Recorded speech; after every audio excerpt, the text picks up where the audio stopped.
and welcome back to Roll of the Dice. I'll be honest, last episode, episode 3, I'm not too happy with my performance there. I shouldn't have gone for an irregular time signature. Yeah, I regret that, but I still put it out because I thought it was worth seeing. Seeing somebody go from these odd chord patterns and trying to build something up over the top of it. Yeah, I pushed myself a little bit too far in that instance. So hopefully it'll be a little bit easier today. So here's how it goes. I've got my 12-sided dice. The dice represents every note of a chromatic scale. I'm going to roll it until I've got 4 unique numbers. Those are for my left hand, only playing octaves, and then I've got to create a piece of music that incorporates all of those. My right hand can do anything. Shall I step it up a bit this week? No irregular time signature because that annoyed me. But what I will do is I will roll the dice after I've got my 4 unique numbers, and if it's an even number, it has to be a major themed piece. If it's an odd number, it's got to be a minor themed piece. I've put myself into it now. Anyways, here we go. Number 1. Number 4. 1, 2, 3, 4. So that's our first. E flat is the first note we can use. 10. 1, 2, 3, 4, 5, 6, 7, 8, 9, 10. E flat and A. Uh-oh. 10. Don't need that. 6. 1, 2, 3, 4, 5, 6. Oh, that's going well. I'm liking that. And finally, 11. 1, 2, 3, 4, 5, 6, 7, 8, 9, 10, 11. So we had 1, 2, 3, 4, 4, 10, 11, and whatever this one was, wasn't it? 1, 2, 3, 4, 5, 6. Yeah. Okay. If I play them all at the same time, if it sounds okay, we're normally in an alright place. So let me just get rid of this and let's get composing.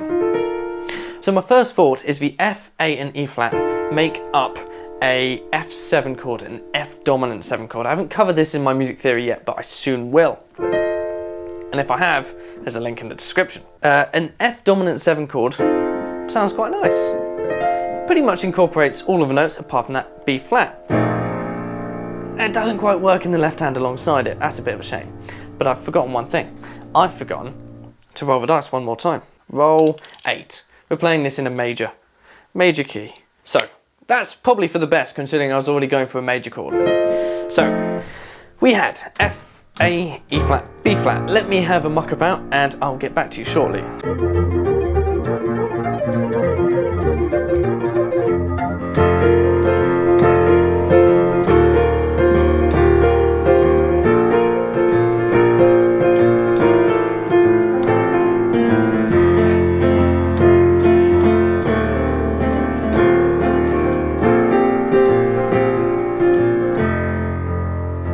Worked pretty well, apart from when I hit that A. Let me explain what I just did. It happened to all just work, wasn't really planned. I had F major. I guess when I was getting here, I was thinking, by this point I've got an E flat in the left hand. I immediately went to the B flat in the right hand, which sounds quite nice, which automatically puts me in the key of B flat major. But seeing as I was playing, starting from F major, that means I'm playing in the key of F mixolydian. Yes, F mixolydian is the standard scale plus a flattened 7, I believe. Which sounds quite, I don't know, it's a very motivating sound. So that's just major.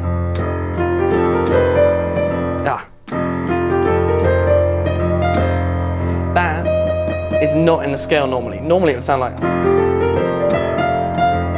You can see it's really a bit too much cheerful. But if I tone it back a bit with the mixolydian, sounds quite nice. Which meant it then fit really well over the E flat in the left hand. And then when I got to the B flat, I thought, well, that's the 4th chord if I'm still treating F as my main root point. That's a 4th and it should resolve quite nicely back to 1. 4, 1.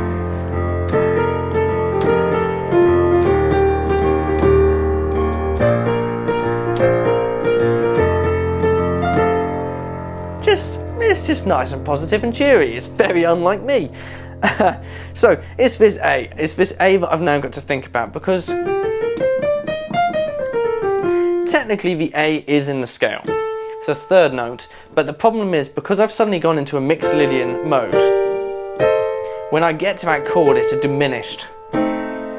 And the diminished on the A sounds quite nasty. So I've got to try and think my way around that. No, it's not good. Unless I took it back to the major position as soon as I got to the A, which could be interesting. That would give me a dreadful chord. No, the A, why? Unless I throw it out there. Let's see, I'm going to completely change it.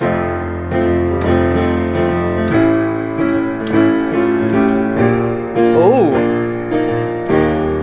Ah, the E flat's now rubbish.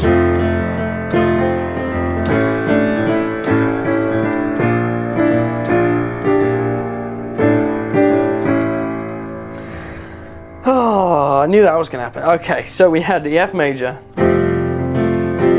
And I threw it out there because I just wanted to see what it's going to sound like. And I went to A major. Not in the key of F major whatsoever. Completely opposite, really. But it sounds quite nice. Up to B flat, which is back to the key of F major. And it still works. I can't really work out the theory behind that quite yet. Maybe it's got something to do with the third. Because it's the third of the scale, it can be either minor or major, maybe? So that'd be minor. Yeah, they do both work. So if you're working in a major scale, you can say, right, I'm going to go from the 1 to the 3rd, and it doesn't matter if it's major or minor. The problem is, once I get to the B flat major, which brings me back, thankfully, to the F major key, I've now got to deal with that E flat, which sounds a bit out there.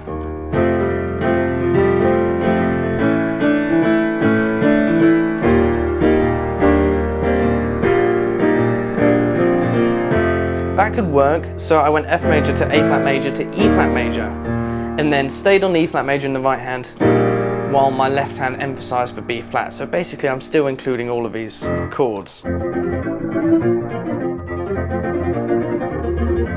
Right, so a little bit of experimenting later, and I think I've got it. I'm going to split it up. I'm going to have F major to A major to B flat.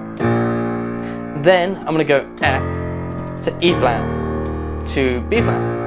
And I think that should work. And then I'll probably go B flat minor afterwards, because it's that really cheesy musical feel that I've done too much recently. But I'm going to do it again because I love it too much. Here we go. F major. A major. B flat major. F. F. E flat. B flat major. F. I didn't go to the B flat minor on that one, but I will do on this one.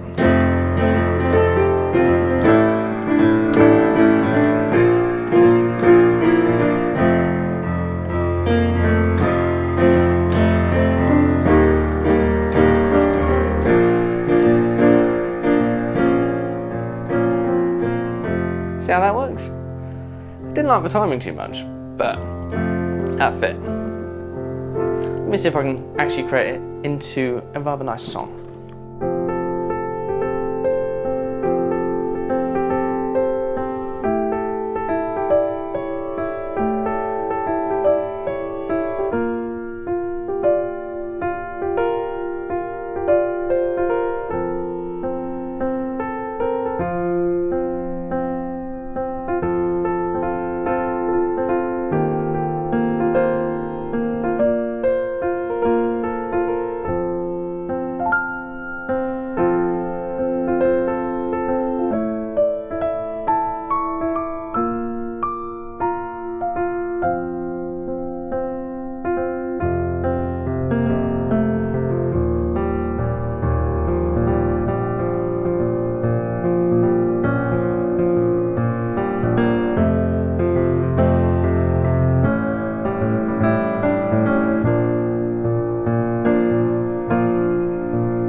I'm really proud of that one. Not gonna lie, really proud. That's one of those moments that just, in my head, I've just redeemed myself from last week.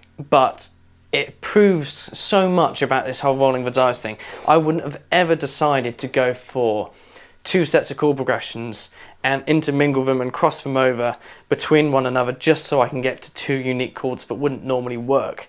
And I believe that fit really well, and it enabled me to then create some melodies that I wouldn't normally think about either, because it just has so much character.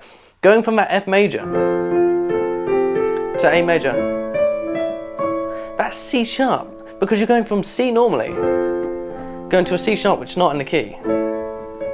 It just lifts, and the whole thing just feels so much more positive because of it.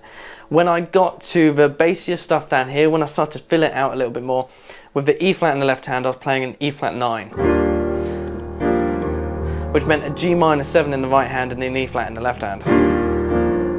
Sounds pretty cool.